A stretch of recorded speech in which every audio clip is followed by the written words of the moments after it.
Bollywood silver screen presenting flipped. इस कहानी की शुरुआत में हमें एक लड़का जिसका नाम ब्राइस है वो अपनी कहानी सुनाता है। वो बताता है कि सन 1957 से मेरी परेशानियां शुरू हुई जब मैं अपने परिवार के साथ एक नई जगह पर शिफ्ट हुआ। हमें दिखाया जाता है कि 7 साल का ब्राइस अपने माता पिता के साथ एक नई जगह पर शिफ्ट हुआ है और तभी वहां पर उन्हीं के पास रहने वाली लड़की जिसका नाम जूली है वो आती है। वो ब्राइस की आंखों को बहुत ध्यान से देखती है और इसके बाद ये दोनों के दोनों ब्राइस के पिता के पास जाते हैं जो सामान को अनलोड कर रहे होते हैं। ये दोनों भी ब्राइस के पिता की मदद करना चाहते हैं, लेकिन ब्राइस के पिता इन दोनों को उस जगह से जाने को कहते हैं। और जब ब्राइस अपने घर की तरफ जा रहा होता है तभी जूली उसका हाथ पकड़ लेती है, जिससे ब्राइस घबरा जाता है।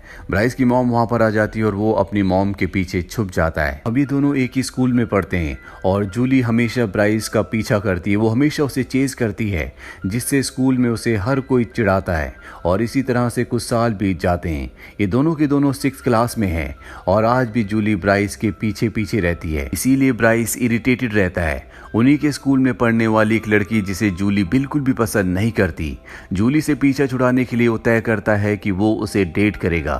ब्राइस हर जगह उसी के साथ घूमना शुरू कर देता है ताकि जूली उसका पीछा छोड़ दे, लेकिन ब्राइस एक दिन गलती से उस लड़की को सारा सच बता देता है, जिससे उस लड़की को गुस्सा आता है और वो ब्राइस को थप्पड़ मारकर वहां से चली जाती है। इसके बाद हमें क्लास में दिखाया जाता है कि जूली ब्राइस के बालों को सूंघ रही होती है, जो ब्राइस को बहुत अजीब लगता है। और अब जूली भी अपनी कहानी हमें सुनाती है। वो कहती है कि सन 1957 में जब पहली बार मैंने ब्राइस को देखा था, उसकी आंखों में देखा था, तो मैं उसकी आंखों में खो गई थी। मैं समझ गई थी कि ये मेरा प्यार है। इसके बाद मैं घर का सामान अनलोड करने में उसके साथ उसके पिता की मदद करना चाहती थी, लेकिन उसके पिता ने हमें ऐसा नहीं करने दिया।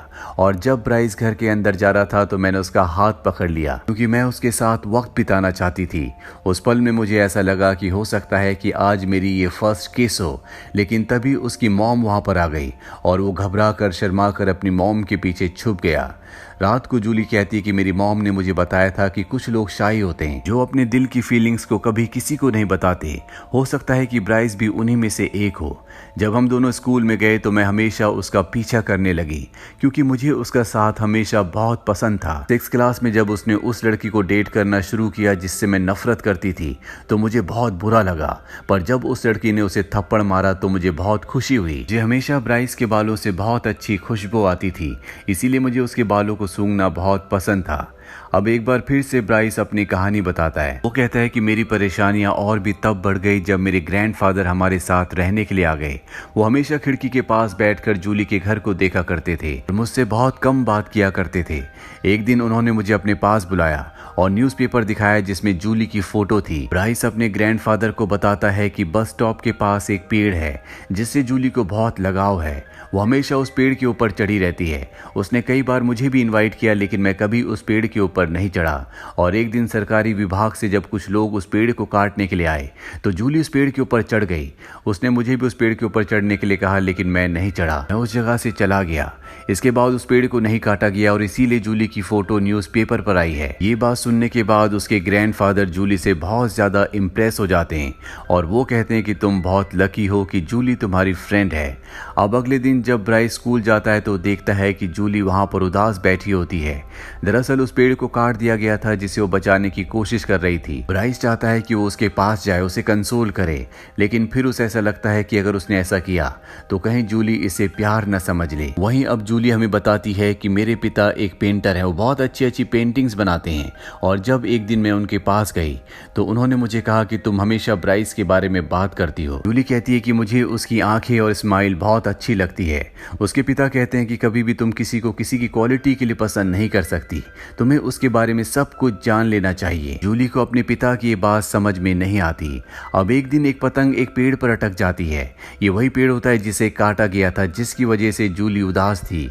जूली जब उस पेड़ के ऊपर उस पतंग को उतारने के लिए जाती है तो वहां से वो पूरे शहर का नजारा देखती है जो कि बहुत ही खूबसूरत था। इसके बाद वो हर रोज उस पेड़ के ऊपर चढ़कर पूरे शहर को देखने लगी। जूली को ये करना बहुत अच्छा लगता था और जिस दिन सरकारी कर्मचारी इस पेड़ को काटने के लिए आए थे तो वो इस पेड़ को बचाने के लिए पेड़ के ऊपर चढ़ गई थी। उसने ब्राइस से भी उसकी मदद करने को कहा था, लेकिन ब्राइस वहां से चला गया था, जिससे जूली को बहुत बुरा लगा। और जब उसके पिता उसी पेड़ की पेंटिंग बनाकर उसके लिए लाते हैं तो उसे कुछ अच्छा लगता है, पर उसे अब एक बात समझ में आ चुकी है कि ब्राइस इतना भी अच्छा नहीं है जितना अच्छा वो उसे समझती है। अब ब्राइस हमें बताता है कि मुझे एग्स खाना बिल्कुल पसंद नहीं है। जूली, जिनके पास बहुत सारी मुर्गियां हैं, वो हर रोज हमें मुर्गियों के अंडे लाकर दे देती थी, जो बात मुझे बिल्कुल पसंद नहीं आती थी। और जब स्कूल में साइंस का एग्जीबिशन था तो उसमें भी जूली ने अपनी प्रेजेंटेशन से यही बताया था कि एक अंडे के अंदर से बच्चे को कैसे पैदा किया जाता है। उसे फर्स्ट प्राइज मिला, जो बात मुझे बिल्कुल भी अच्छी नहीं लगी। रात को ब्राइस जब अपने पेरेंट्स के साथ डिनर कर रहा होता है, तभी उसके पिता कहते हैं कि हमें रोस्टर की जरूरत है, तुम जूली से पूछ के आओ क्या उसके पास रोस्टर है। वो जूली से बात नहीं करना चाहता, छुपके से अपने दोस्त के साथ जूली के घर के अंदर झांकता है। उसे कहीं भी रोस्टर नहीं दिखता, इसीलिए वो अपने पिता से कह देता है कि उनके पास रोस्टर नहीं है। उसके पिता को यह लगता है कि जूली के घर के जो अंडे हैं वो अनहाइजीनिक है, इसीलिए वो ब्राइस से कहते हैं कि जूली को कह देना कि अब हमें अंडों की जरूरत नहीं है। लेकिन ब्राइस उससे बात नहीं करना चाहता, इसीलिए जब भी जूली उसे अंडे देती है तो वो उन अंडों को डस्टबिन के अंदर फेंक देता है। वहीं जूली बताती है कि मैंने अपने साइंस प्रोजेक्ट के लिए एक अंडे के अंदर से मुर्गी के बच्चे को कैसे निकाला जाता है, कैसे उसे हीट देकर एक बच्चे में कन्वर्ट किया जाता है, ये प्रोजेक्ट चुना था, जिसमें मुझे फर्स्ट प्राइज भी मिला। और जब हमारी मुर्गियों ने अंडे दिए तो मैंने उनसे भी बच्चे बनाना शुरू कर दिए। धीरे धीरे हमारे घर में बहुत सारे अंडे होने लगे। और जब जूली देखती है कि उन अंडों का उनके घर में कोई भी इस्तेमाल नहीं है तो वो उसका बिजनेस करना शुरू कर देती है। वो ब्राइस को भी रोज अंडे देने के लिए जाती है। और एक दिन ब्राइस उससे पूछता है कि तुम स्कूल बस में अब क्यों नहीं आती।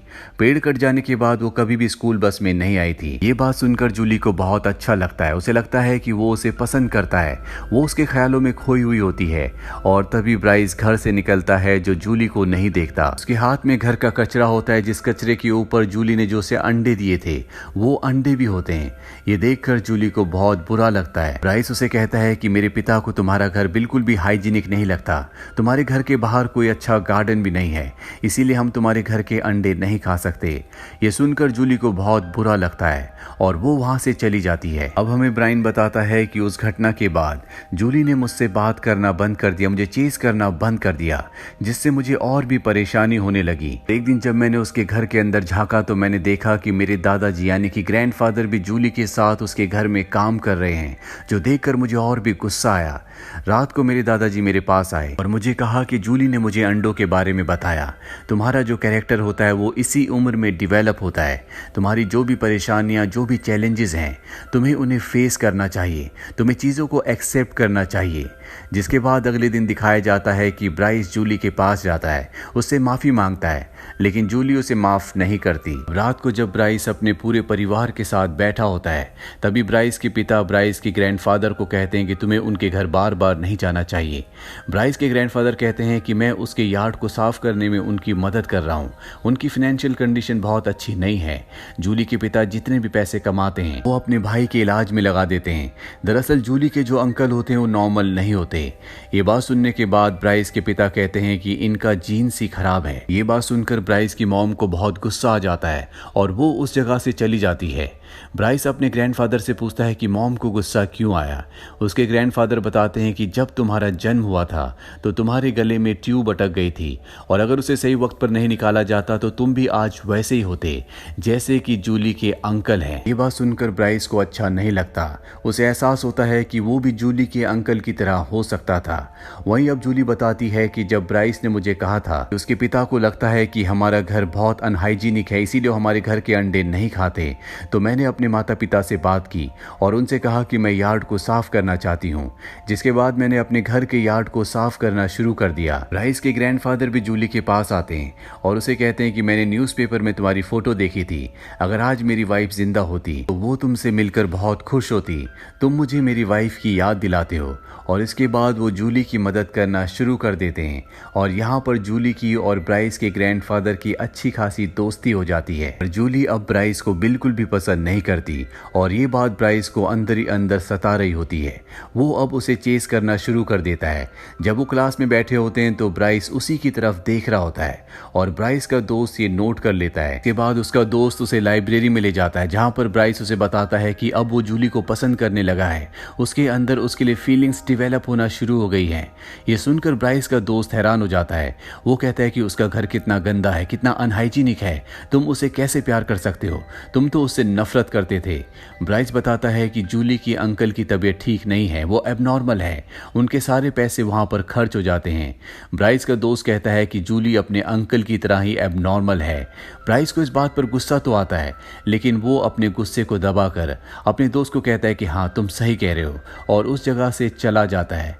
वहीं अब जूली हमें अपनी कहानी बताती है। वो बताती है कि मैं अपने डैड के साथ अपने अंकल से उनके बर्थडे पर मिलने के लिए गई थी। जब मैं उनसे मिली तो उन्होंने मेरी सारी फोटो संभाल कर रखी थी।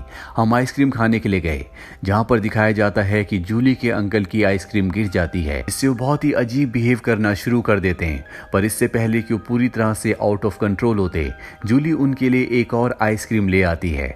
जूली अपने अंकल से मिलकर आज बहुत खुश है।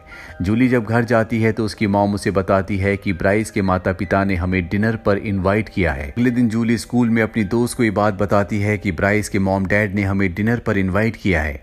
उसकी दोस्त कहती है कि आज जब तुम क्लास में बैठी थी तो ब्राइस तुम्हें बार बार देख रहा था, मुझे लगता है कि अब वो तुम्हें पसंद करता है। ये बात उसे बहुत अजीब लगती है। ये दोनों के दोनों लाइब्रेरी में होते हैं और ये वही पल होता है जब ब्राइस अपने दोस्त को बता रहा होता है कि वो अब जूली को पसंद करने लगा है। साथ ही वो उसे जूली के अंकल के बारे में भी बताता है, जिसके बाद उसका दोस्त कहता है कि जूली भी अपने अंकल की तरह एबनॉर्मल है। ब्राइस जिसे बात बिल्कुल अच्छी नहीं लगती, वो अपने दोस्त की बात में हामी करके वहां से निकल जाता है और इस बात को जूली सुन लेती है। अब रात को जूली की पूरी फैमिली ब्राइस के घर में डिनर करने के लिए आती है, जहां पर ब्राइस उससे बात करने की कोशिश करता है। जूली कहती है कि लाइब्रेरी में जो बात तुमने अपने दोस्त को कही थी कि मैं अपने अंकल की तरह एबनॉर्मल हूँ, वो बात मैंने सुन ली थी, और ये बात सुनकर उसे बहुत ऑकवर्ड लगता है। इसके बाद वो थोड़ा सा अनकंफर्टेबल हो जाता है। यहाँ पर ब्राइस के पिता को भी दिखाया जाता है, जो थोड़े से एरोगेंट होते हैं। जूली के साथ उसके 2 भाई भी होते हैं जो बहुत ही इंटेलिजेंट हैं।